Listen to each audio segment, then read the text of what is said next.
le pape François célèbre ses 12 ans de pontificat à l'hôpital Gemelli.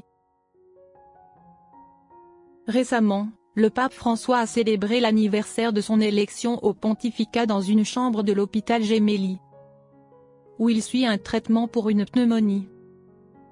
Cet anniversaire marque la fin de l'une des années les plus chargées de ses 12 ans sur le trône de Saint-Pierre, avec des événements majeurs tels que le synode, le consistoire des cardinaux, des audiences, des rencontres, 3 visites en Italie et 3 voyages apostoliques à l'étranger, dont le plus long de son pontificat en Asie et en Océanie, ainsi que l'année sainte en cours. Durant plus de 25 jours d'hospitalisation, de nombreux fidèles, journalistes et observateurs ont imaginé un pape Jorge Mario Bergoglio affaibli, mais également impatient de sortir pour retrouver son peuple. Un peuple qui, il y a 12 ans, le 13 mars, a emprunté un chemin avec lui, l'évêque et le peuple, ensemble. Un peuple pour lequel il ne cesse de demander des prières à la fin de chaque prière de l'Angélus, de chaque homélie, de chaque discours, parce que j'en ai besoin.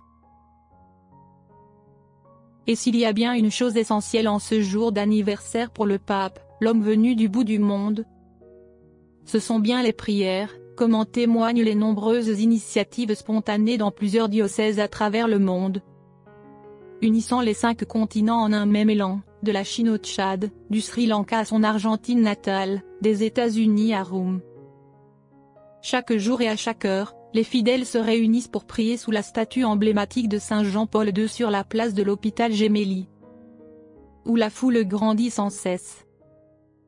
Chaque soir, sur la place Saint-Pierre, des centaines de personnes récitent le rosaire sous la direction de représentants de la curie romaine. Les prières résonnent dans les places, les églises, les paroisses et les foyers, à travers des retransmissions en ligne. Elles se sont intensifiées après les annonces concernant la crise provoquée par la pneumonie du Saint-Père, qui heureusement ne s'est pas aggravée, et elles se sont remplies d'espérance au fil des nouvelles rassurantes sur son état de santé et les améliorations constatées par les médecins. Toutes ces prières convergent vers une seule et même supplication: la guérison d'un pape, celui de Jorge Mario Bergoglio, dont la force physique vacille mais qui reste inflexible, qui ne tombe jamais et qui se relève toujours après chaque épreuve, retrouvant son énergie et sa voix, poursuivant ses visites, ses rencontres et ses audiences, parcourant le monde, même en fauteuil roulant, pour rejoindre les paroisses de Rome, les diocèses du nord de l'Italie ou encore s'envoler de l'autre côté du globe.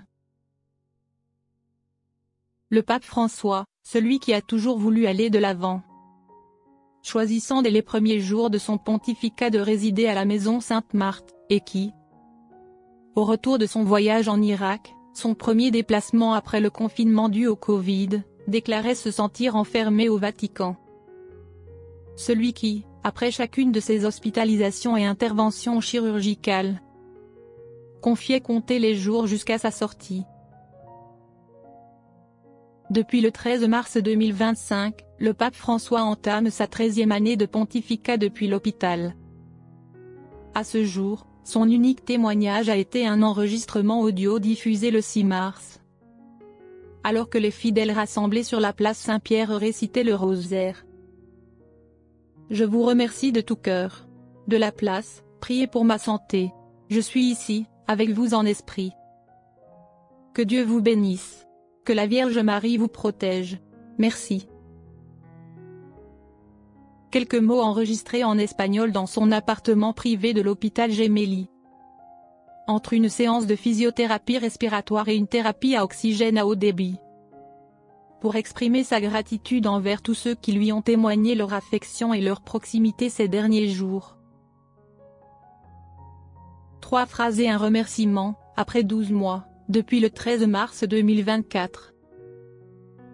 Durant cette période, le pape François a récité 45 fois l'Angélus et le Regina Caeli, présidé 32 audiences générales, réalisé près de 230 rencontres à l'intérieur et à l'extérieur du Vatican, et célébré 30 messes pontificales. Une activité qui semble paradoxale face à son état de santé.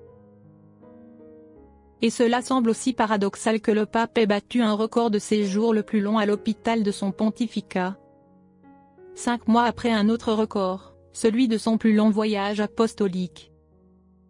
2 semaines entre l'Indonésie, la Papouasie-Nouvelle-Guinée, le Timor oriental et Singapour. 4 pays, 2 continents. Un voyage qui s'est déroulé du 2 au 13 septembre. Soit 6 mois auparavant, mais dont le souvenir de ce vol éprouvant reste encore bien vivant. Beaucoup s'inquiétaient pour sa santé au cours de ce voyage, en raison du décalage horaire entre les 4 pays, des longs trajets aériens et d'un agenda très chargé. Une épreuve qu'il a relevée avec succès, malgré ses 87 ans. Tous ses efforts ont été récompensés par un accueil chaleureux dans les rues, marqué par des chants, des danses et par la ferveur des foules, femmes, enfants, et même des personnes grimpant aux arbres et aux bâtiments pour agiter des drapeaux à son effigie. Un moment marquant fut son vol de Port Moresby à Vanimo, une région frontalière de la Papouasie-Nouvelle-Guinée, à bord d'un avion militaire mis à disposition par l'Australie, pour rencontrer des missionnaires argentins annonçant l'évangile aux peuples autochtones vivant dans la forêt. Seuls ceux qui étaient présents peuvent décrire l'émotion dans les yeux du pape lorsqu'il a été témoin d'une église faisant ses premiers pas, comme relaté dans les Actes des Apôtres.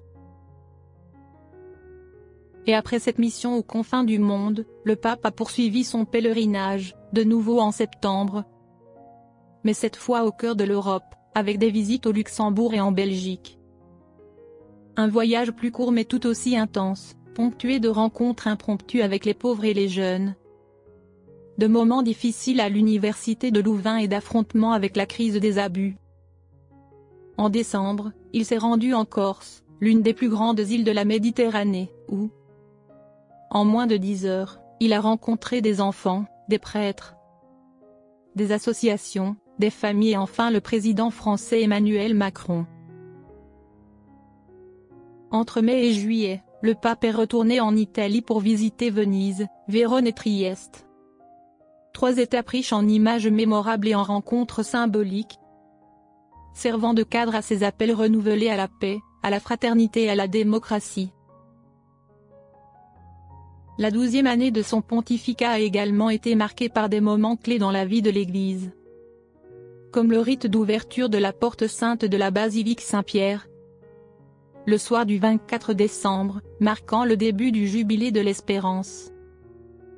2 jours plus tard, le 26 décembre, une porte sainte a été ouverte à la prison d'Orbigbia, transformant l'espace carcéral en une véritable basilique le temps d'une journée, avec la participation des agents de sécurité et des détenus. Auparavant, en octobre, s'était tenue la 2e session du synode sur la synodalité au Vatican, marquant une nouvelle étape dans un processus de 3 ans débuté au sein des diocèses. Tous les membres de l'Église, issus de divers horizons et cultures, se sont réunis pour initier des changements et développer de nouvelles dynamiques. Lors de cette 12e année sur le trône de Pierre, le pape François a également publié l'encyclique Dilexit Nos, sa 4e encyclique, destinée à replacer le cœur de Jésus-Christ au centre d'un monde qui semble l'avoir perdu. Il a aussi convoqué son 10e consistoire pour la création de 21 nouveaux cardinaux, provenant de terres éloignées, Iran, Japon, Chili, Philippines, Algérie, etc., redessinant ainsi le visage d'une Église toujours plus universelle. Puis, à partir de la mi-février, une pause. La maladie, l'absence sur les places et aux fenêtres. Mais les cardinaux ont continué de présider les célébrations du jubilé, soutenus par l'espérance que suscite la prière pour son rétablissement et la certitude de sa présence bienveillante. Malgré les thérapies et la rééducation, le repos et la prière,